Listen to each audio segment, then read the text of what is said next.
በትምህርት ጉዳይ ማለት ነው እንደ ሀገር እንደው ጥቁር ዶሮ አናታችን ላይ ያዞረ አካል አለ። እመኑ። አዚም ነው የተደረገብን። አንድ አባት ያልሰራበትን ዲግሪ ቤቱ አስቀምጦ ልጁን እንዴት ዩኒቨርሲቲ ይልካል?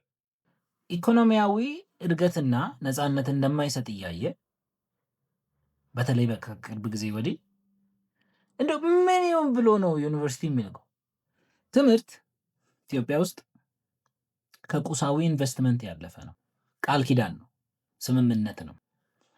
ቤተሰብ ያለውን ጥሪት አሟጦ በሬ፣ መሬት፣ ቤት ሽጦ ተበድሮ ልጁን ወደ ትምህርት ቤት ይልካል። ለምን? ትምህርት ቤት የሁሉም ነገር መክፈቻ ነው ስለሚባል፣ የስኬት መክፈቻ ነው ስለሚባል ይሄ ትርክት አለ። ሀገሪቷ ደግሞ የተለያዩ የትምህርት ተቋማትን በመክፈት በመገንባት አስተምራ አስመርቃ ወደ ስራ ዓለም ታሰማራለች። ይህ ስርዓት ላለፉት ዓመታት ፈንክሽናል ነበር፣ ሲሰራ ነበር። 100% ዴሊቨር ባያደርግም ግን ከሞላ ጎደል ይሰራ ነበር። ትማራለህ፣ ስራ ታገኛለህ፣ ደሞዝተኛ ትሆናለህ። ከዛ ራስንና ቤተሰብን ትለውጣለህ። ማህበራዊና ኢኮኖሚያዊ እድገት ታገኝበታል። ከጥቂት ጊዜ ወዲህ ግን አይደለም። እንዲያው ማህበራዊ እድገቱ አለ። ማህበራዊ እድገት ማለቴ ተምረህ ስትወጣ ምሁር ትባላለህ፣ የተማረ ሰው ትባላለህ። ሰው ይደሰታል፣ ቤተሰብ ይደሰታል። የስንት ዓመት ልፋት፣ ድካም፣ መስዋዕትነት የሚያሳይ ስለሆነ ይደገሳል። እንደ አትሌት አንገትህ ላይ ምን የመሰለ ወርቅ ይጠልቅልሃል። እጅ ላይ እግር ላይ እንኳ አይጠልቅም እዚህ ሀገር። ብቻ ማህበራዊ እድገት አለው። ልጄ የተማረች ናት፣ ከዩኒቨርሲቲ ተመርቃለች ይባላል። ኢኮኖሚያዊ እድገት ግን የለውም። ስራ ሳታገኝ 6 ዓመት መፍጀት ትችላለህ። አሁን እነዚህን ችግሮች የፈጠረው ምንድን ነው? አንደኛ ክሬዴንሻል ኢንፍሌሽን የምንለው የስራ ገበያው ከሚፈልገው በላይ ነው ተመራቂው ቁጥር። ስለዚህ ያ በጣም ብዙ ሰው ዲግሪ ይዞ ስላለ ዋጋው ቀንሷል። ሌላኛው ሶሻል ሚዲያ ነው። ሶሻል ሚዲያ ለዘመናት የሰማነውን በትምህርት ዙሪያ ያለውን ትርክት ነው ያበላሸው። ከዚህ በፊት የነበረው ትርክት ምንድን ነው? ከተማርክ ስኬታማ ትሆናለህ፣ ካልተማርክ ቦታ የለህም። እንደው ሳትማር ሀብታም ልትሆን ትችላለህ። ማህበረሰቡ ግን ለዛ ስም አለው። ወይ እድለኛ ሆኖ ነው የሚለው፣ ወይ መሀይም ሀብታም ይልሃል። ግን የተማረ ሰው ማለት በማህበረሰቡ ዘንድ ተቀባይነት ያለው ግልጽና ቋሚ የሆነ ማህበራዊ የማንነት መደብ ነው። ሶሻል አይደንቲቲ ነው፣ ካታጎሪ ነው። ከቅርብ ጊዜ ወዲህ ግን ሶሻል ሚዲያ ሳትማር 10ኛ ተምረ 12ኛ ተምረ ከዩኒቨርሲቲ ወድቀ አንድ ሞባይል ይዘ አንድ ሰው 10 ዓመት እና ከዛ በላይ በትምህርት ዓለም አሳልፎ ደሞዝ አግኝቶ ከሚያገኘው ገቢ በላይ በወር ውስጥ 4 እና 5 እጥፍ ማግኘት ትችላለህ ይላል። although you have to keep in mind that social media ስንል ያው ቲክቶክ፣ ዩቲዩብ፣ ፌስቡክ፣ ኢንስታግራም ስንል ሾርት ተርም ኢንቨስትመንት ነው። እንደ ትምህርት ሎንግ ተርም ኢንቨስትመንት አይደለም። ጋምብል ነው የምታደርገው በሶሻል ሚዲያ እና ከትምህርት ስርዓት ጋር ካገናኘው ካነጻጸርከው ትምህርት ስርዓቱ የተሳካላቸውንም ያልተሳካላቸውንም ያሳያል። ስለዚህ ምን ማድረግ እንዳለብህ ታውቃለህ።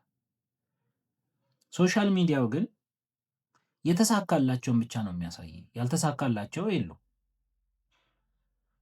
ከዛ ኢሉዥን ይፈጥራል ማለት ነው። ይሄኛው የተሳካለት ሰውዬም ስንቴ እንደወደቀ አታውቅም። ያም ሆነ ይሄ ግን ትምህርት ብቸኛው ኢኮኖሚያዊ እድገት የምታገኝበት፣ ኢኮኖሚያዊ ነፃነት የምታገኝበት መንገድ እንዳልሆነ ሶሻል ሚዲያው በደንብ አሳይቷል። ለሁሉ እኩል ባይሆንም ማለት ነው። ስለዚህ መጀመሪያ ላይ ምን ብለናል? ትምህርት ውል ነው፣ ቃል ኪዳን ነው ብለናል። ያን ውል አደርጋለሁ ያል ቃል የተገባውን ነገር ዴሊቨር ማድረግ አልቻለም የትምህርት ስርዓቱ። አሁን ላይ ማህበራዊ እድገት አለው፣ ትልቅ ቦታ ይሰጣል፣ የተማረ ነው ይላል። አሁን እሱ በተወሰነ መንገድ እየተሸረሸረ ቢሆንም ግን ኢኮኖሚያዊ እድገቱ ቆሟል። ኢኮኖሚያዊ ነፃነቱን ዴሊቨር ማድረግ አይችልም። ተምረህ ስራ ማግኘትህን ግን ቃል አይገባልህም። ዩስቱ ግን አሁን አይደለም። በተቃራኒ ሶሻል ሚዲያው ማህበራዊ እድገት ለጊዜው እየሰጠ አይደለም። ምን ማለት ነው? በማህበረሰቡ ዘንድ ሶሻል ሚዲያ ኢንፍሉዌንሰር መሆን፣ ዲጂታል ስራ ፈጣሪነት፣ እንደዛ አይነት አይደንቲቲዎች፣ ማንነቶች በማህበረሰቡ ዘንድ ግልጽና ቋሚ በሆነ መንገድ መደብ የተሰጣቸው አይደንቲቲዎች አይደሉም፣ ማንነቶች አይደሉም። ስለዚህ ሲሰደቡ ሲንቋሸሹ እንሰማለን። ለምሳሌ በተለይ ከተማረው ማህበረሰብ ማለት ነው። ምሳሌ ውሰዱ። አዶናይ ምን ያውቃል? ያልተማረ ነው፣ መሰገጥ ነው ስራዬ ብሎ እንደዚህ ብሎ። ግን እንደዛ ኢኮኖሚያዊ እድገቱ እኮ አለ፣ አትክድም እኮ አንተ ስንት ዘመን ሰርተ ስንት ዘመን አገልግለ ሚስት ወይ ልጅ ቢታመሙብህ እርዳታ ትፈልጋለህ፣ ትጠይቃለህ። እነዚህ ሰዎች ግን ምናልባት የሚረዱ ሰዎች ይሆናል። ምን ለማለት ነው? ማህበራዊ እድገቱ አለ። ከትምህርት አንጻር ትምህርት ስርዓቱ ማህበራዊ እድገቱን ዴሊቨሪ ያደርጋል። በማህበረሰቡ ዘንድ ግልጽ የሆነ ቦታ ይሰጣል። ምሁር ትባላለህ። ኢኮኖሚያዊ ነፃነትና እድገት ግን አይሰጥም። ሶሻል ሚዲያው ደግሞ ፎር ናው ማህበራዊ እድገት የለውም። ሚኒንግ ዛት በማህበረሰቡ ዘንድ የወጣ የተለየ ግልጽ የሆነ ቋሚ የሆነ ማንነት የለውም። የማህበራዊ ማንነት መደብ አልተሰጠውም ገና። አትሊስት ስቴብል የሆነ ግን ኢኮኖሚያዊ እድገት አለው፣ ኢኮኖሚያዊ ነፃነት አለው ከተሳካል። እሱን አሁን ሶሻል ሚዲያ ስለ ትምህርት የሰማነው ትርክት ከዚህ በፊት እንደተነገረን እንዳልሆነ አሳይቷል። መማር ግዴታ አይደለም። ሳትማር ኢኮኖሚያዊ ነፃነትን አቴን ማድረግ ትችላለህ። አንድ ጥያቄን ጠይቅ። ትምህርት ቤት ለምን ተሰራ? ትምህርት ቤት የሚሰራው ልጆቻችን እንድናስተምር ነው? አይደለም፣ በፍጹም አይደለም።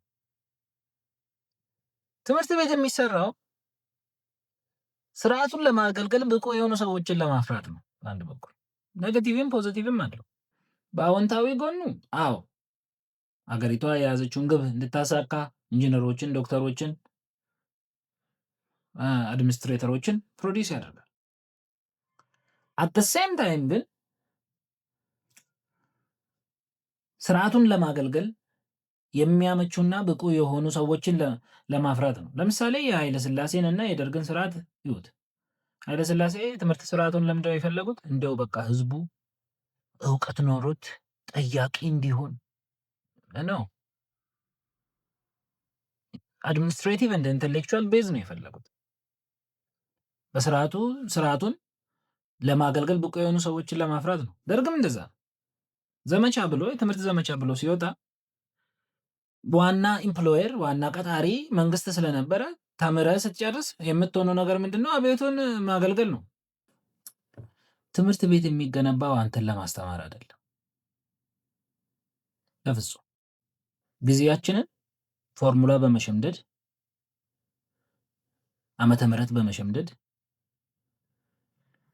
የጨረስነው እንድንጠይቅ ክሬት እንድናደርግ ችግር ፈቺዎች እንድንሆን አይደለም።